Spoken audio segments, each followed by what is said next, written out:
Palmeiras, né? O Palmeiras vem da segunda derrota consecutiva, estava invicto no Campeonato Brasileiro, era o último invicto do Campeonato Brasileiro, brigando para chegar na liderança.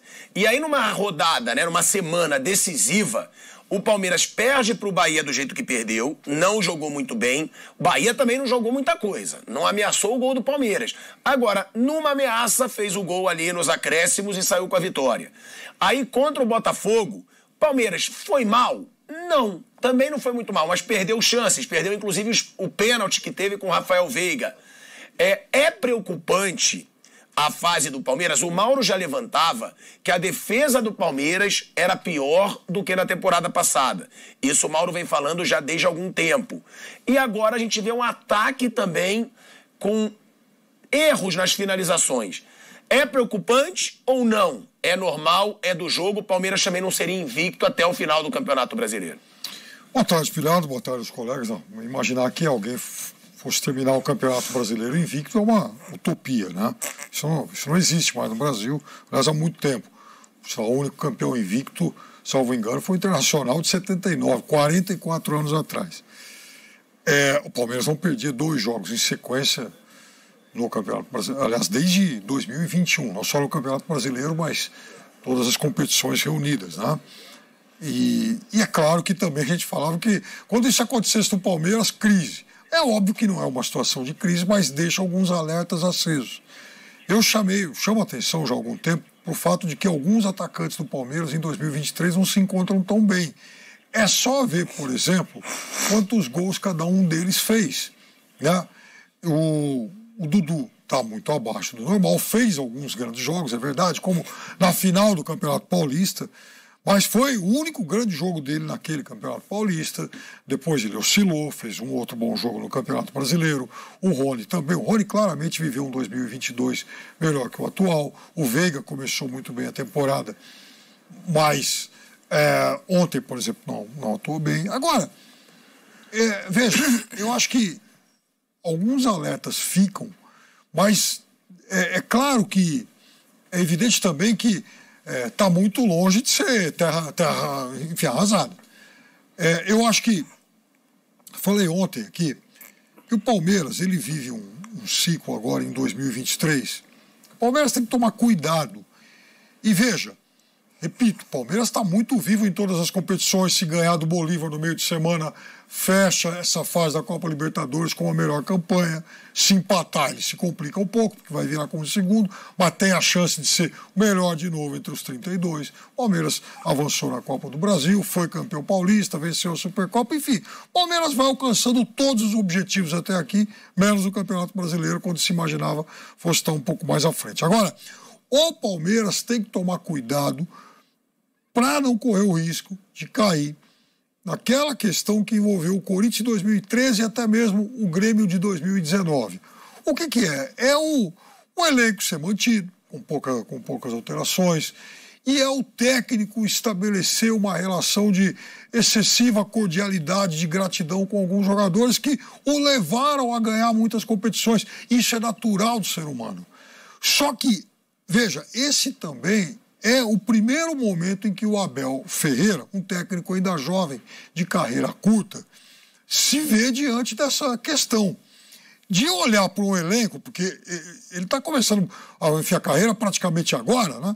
Então é a primeira vez que ele tem a oportunidade de olhar para o elenco e falar: puxa vida, será que está ou não na hora de fazer algumas mudanças no meu time titular? Porque, veja, o Palmeiras, com o retorno do Gabriel Menino no lugar do Richard Rios, o Palmeiras vai ter 9 jogadores, volta a ter 9 jogadores que já 9 titulares que já estavam lá quando o Abel chegou. Então é claro que não é fácil no dia a dia para quem lida com um grupo fazer algum tipo de mudança. E aqui não estou dizendo que tem que barrar drasticamente, tem que provocar uma ruptura no time, não é isso. Mas de vez em quando chamar algum intocável e falar: olha, seguinte, você vai ficar 2, 3 jogos fora, descansa um pouco, areja a cabeça.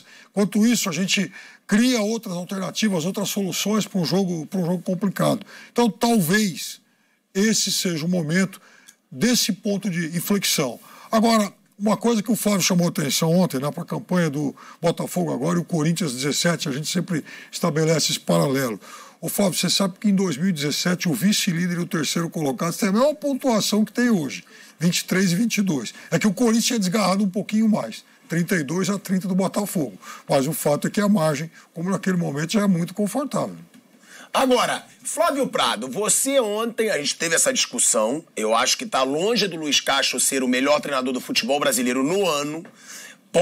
Pode não, é o melhor treinador por enquanto do futebol, do campeonato brasileiro, né? Nessas 12 primeiras rodadas, a gente vai falar sobre isso de novo aqui no Bate Pronto. Mas, antes falando do Palmeiras, porque o Palmeiras, ele ia completar um ano no domingo sem perder como mandante. Ele ia completar um ano sem derrotas como mandante nesse domingo. Eram 33 jogos sem derrota, sendo 31 no Allianz Parque e 2 no Morumbi, quando ele não podia usar o seu estádio. E aí, essa invencibilidade como mandante cai, a invencibilidade no Campeonato Brasileiro cai, e o Piperno já começa até a questionar, será que não vale, às vezes, poupar alguns dos medalhões em algumas partidas? A gente dizia, né? Pô, o Abel não tá poupando ninguém. Ficam muitos clubes dizendo que tem que poupar e o Abel usa seu time titular constantemente. Você acha que o Piperno tem razão? E a que se deve essa queda de invencibilidade? E como você disse, você acha que o Palmeiras não tem grandes atuações no ano? Eu discordo, eu acho que varia. Tem boas atuações, às vezes atuações regulares, mas você questionou muito o trabalho do Palmeiras nesse ano, por enquanto. Boa tarde. É isso, o Palmeiras já jogou mais em outras oportunidades. Esse ano mesmo quando o Palmeiras teve tempos de bom nível, ele tomou 2-0, foi contra... Barcelona de Guayaquil. Isso. Ele tomou 2-0 e depois ele teve um primeiro tempo péssimo, e aí no segundo tempo ele fez 4 gols e tal. Tem oscilado demais. Em algumas vitórias do Palmeiras você não vê o time jogando um grande futebol, como claro, no jogo contra o Bahia ele não mereceu perder também. Mas não é o futebol que o Palmeiras já apresentou. Não vejo um Palmeiras repetindo atuações, principalmente do ano passado, né, quando ele ganhou o Campeonato Brasileiro com o Sobe jogando um bom futebol.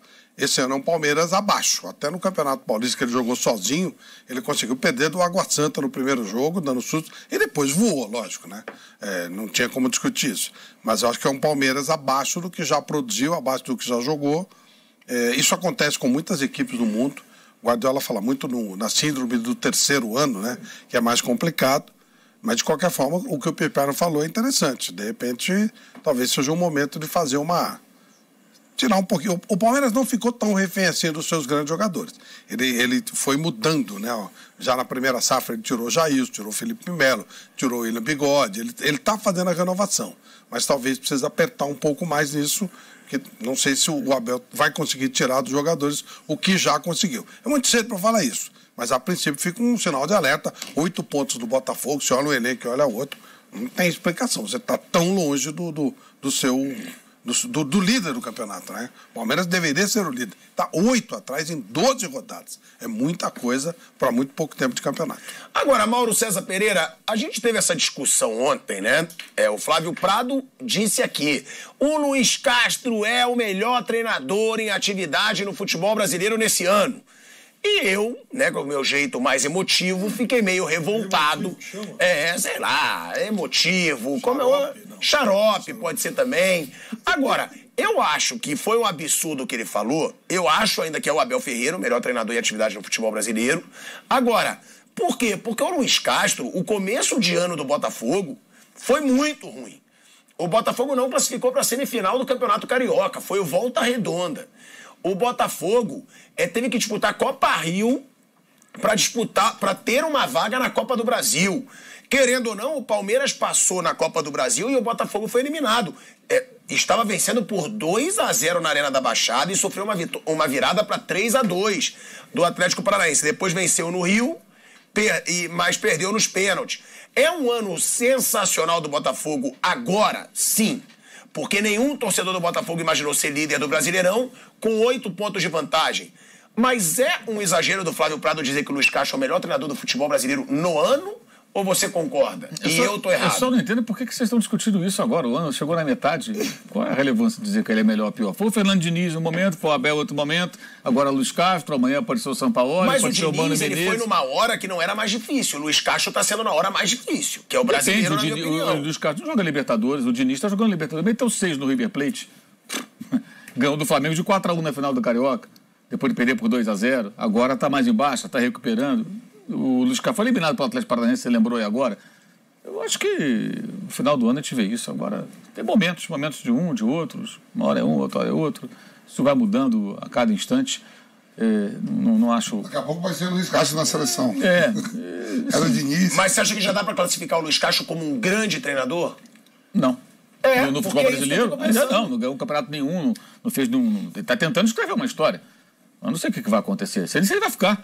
Ele faz, nesse momento, um bom trabalho. Eu só acho que o trabalho do Luiz Castro, ele não é inovador. O Botafogo joga como vários times brasileiros jogam. O Palmeiras também, várias vezes com o Abel, é assim. É um time que... Qual a diferença ontem, do primeiro tempo de Palmeiras 0, Botafogo 1, para o primeiro tempo, 2 semanas antes, de São Paulo 0, Palmeiras 1? Até os números são parecidos. Estratégia é muito semelhante. Eu jogo no campo do adversário, você vai ter mais a bola, você vai me atacar, eu me defendo bem, não vou tomar gol e vou espetar você a qualquer momento. Falei, e foi exatamente o que aconteceu. A diferença é que o Palmeiras fez o segundo gol. O Botafogo não fez e teve a chance com o Vitor Sá, melhor do segundo tempo. O segundo tempo, o Botafogo é melhor do que o primeiro, na minha opinião. O segundo tempo, o Botafogo muito dominante, não correu risco. O Palmeiras cruzou 49 bolas ontem. 49 cruzamentos num show de falta de imaginação, de criatividade. Só foi batido nesse campeonato pelo Vasco, que cruzou 50 contra o Santos. E os dois perderam por 1-0, jogando em casa esses jogos do meia centena aí de cruzamentos na área adversária. Mas acho que é cedo ainda. Só acho que o Luiz Castro, acho que ele não faz um trabalho inovador. Se ele for embora amanhã, ele não deixa um legado. O Botafogo joga um futebol diferente. Não tem. É um futebol eficiente, muito pragmático. O time ficou de 12 jogos, em 7 não tomou gol. É o time que menos toma gol, com mais jogos sem ser vazado no campeonato, até melhor defesa. Está com um índice muito bom de aproveitamento das chances criadas. Agora, não sei de cabeça aqui, mas... O time que tem menos posse de bola. O segundo que tem menos posse de bola. Um dos que menos posse de bola é passe trocado. Acho que é só Coritiba. É um dos que menos tem a bola, dos que menos troca passe, dos 20 aparece entre os últimos. De cabeça eu não lembro agora quais são as posições, mas é mais ou menos por aí. É por aí. Não, é bem por aí. 18º, só perde pro Curitiba. Então, assim, é uma equipe que joga um futebol parecido. A proposta de jogo é parecida com de outros times aqui do Brasil, desde o Muricy. Que acho que foi quem fez com que essa tendência de jogar dessa forma virasse realmente uma tendência, né? Esse tipo de jogo no futebol brasileiro na década de 2000. E não é muito diferente. Agora, é eficiente, está funcionando. O que eu acho curioso, já falei isso antes, vou repetir aqui. Quando o Anderson Moreira foi demitido pelo Textor, ele falou o seguinte: não é esse jogo que eu quero ver. Não há grande diferença da filosofia de jogo do Anderson para essa filosofia de jogo, que está muito bem no esporte, né? Que é o time que mais faz gols, inclusive. Olha que coisa curiosa. O esporte na Série B. Mais do que o City. Né? Da Espanha. Exato, bem legal até esse número. É muito claro que são competições diferentes, mas não deixa de ser interessante, né? O esporte fazendo aí muitos gols.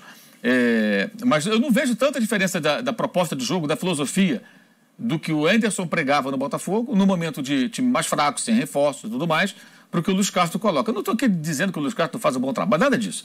Mas ele não está... Se ele for embora amanhã, ele deixa um legado para o Botafogo, que é o legado da liderança do campeonato, com 7 pontos de vantagem, numa situação completamente nova para o Botafogo depois de muitos anos. Já conheceu o professor também, né, irmão? Já sim, o segundo ano, contratado, inclusive, com a aval deles. Os jogadores estão chegando. O Botafogo fez contratações em 2 lotes no ano passado. Então, por isso eu falo que não vai chegar ninguém agora. E uma segunda leva. Eu vi agora os diretores do Botafogo falando, não, a leva foi no ano passado para chegar nesse estágio agora e não contratar. Exato. Pode ser, pontualmente. Tá liderando, pode ser, mas eu tô falando que a estratégia deles foi para isso mesmo, acontecer isso. Inclusive, é mais cara. Teve uma situação, Flávio Prado, você que adora falar sobre o Abel Ferreira, que ele deixa claro que ele quer dar uma pausa.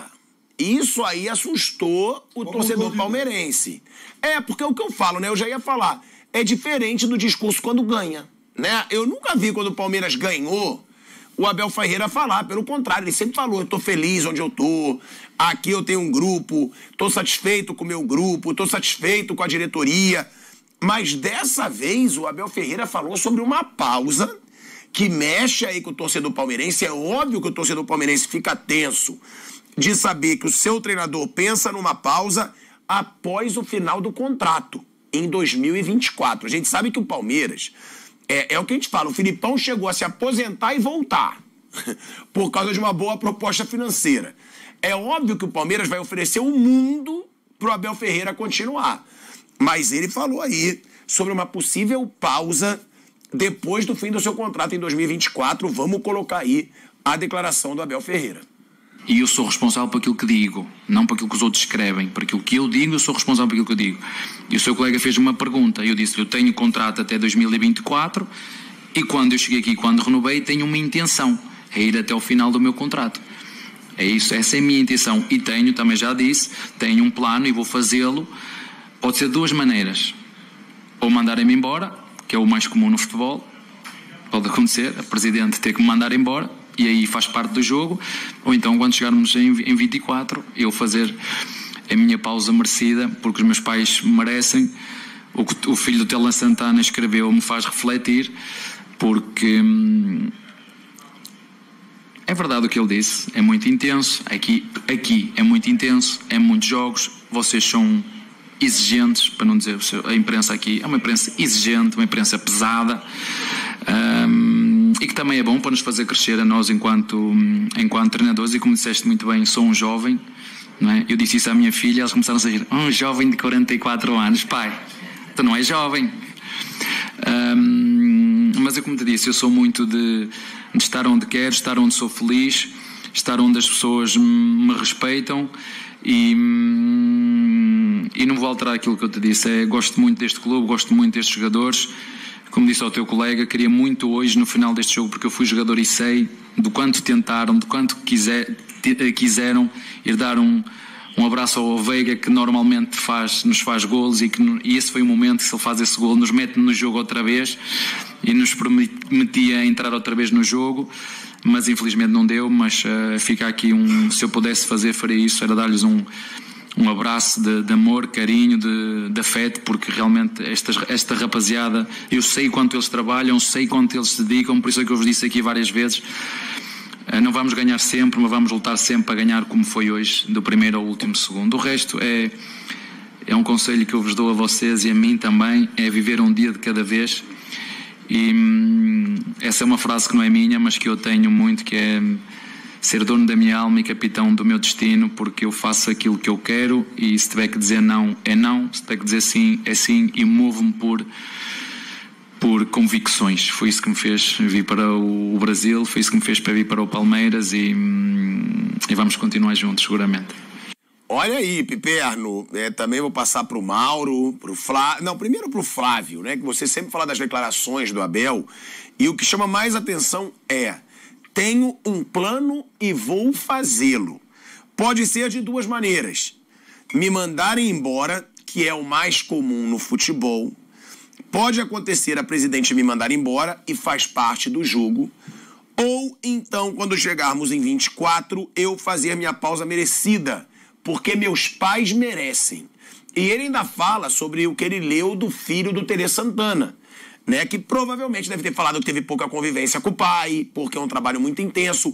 Ele fala sobre a intensidade desse trabalho e, além disso, sobre a pressão da mídia, que ele fala que a mídia aqui é muito pesada.